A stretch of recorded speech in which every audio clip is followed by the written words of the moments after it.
ନମସ୍କାର ଜୁହାର ଜୟ ମା ସମଲେଇ ଜୟ ଜଗନ୍ନାଥ। ଏଇଟା କାଲିଜାଇର ଯେନ୍ଟାକି ନୌକାରେ ବୋଟ୍ରେ ଆପଣମାନେ ଯାଇକିରି ସମୁଦ୍ର ଭିତରେ ମାଙ୍କର ମନ୍ଦିର ରହିଛେ। ଆଉ ଯେତିକି ବି ପର୍ଯ୍ୟଟକ ମାନେ ଯାଉଛନ୍ ସେ ଜାଗାରେ ଦର୍ଶନ କରିକରି ଆସୁଛନ୍। ଏଇଟା ଆମର ପଦମପୁରରୁ ଯିବାର୍କେ ମିଳିଥିଲା ଯାତ୍ରୀମାନେ। ଆଉ ତାର ସାଙ୍ଗେ ସାଙ୍ଗେ ବେଶୀ ସଂଖ୍ୟାରେ ଯିବାର୍କେ ଚେଷ୍ଟା କରିବେ।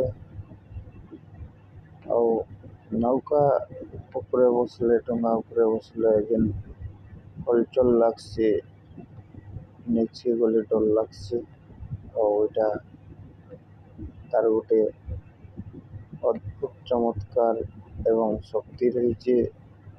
ତ ମଝା ସମୁଦ୍ର ଭିତରେ ଯଦି କୌଣସି ଅସୁବିଧା ହେବା ତାହେଲେ ମାଙ୍କର ଛଡ଼ା ଅଲଗା କିଏ ନାଇଁ ବଞ୍ଚି ପାରନ୍। ସେଥିର୍ଲାଗି ଏଇଟା ଆମର ପଶ୍ଚିମ ଓଡ଼ିଶାର ବହୁତ ସଂଖ୍ୟାରେ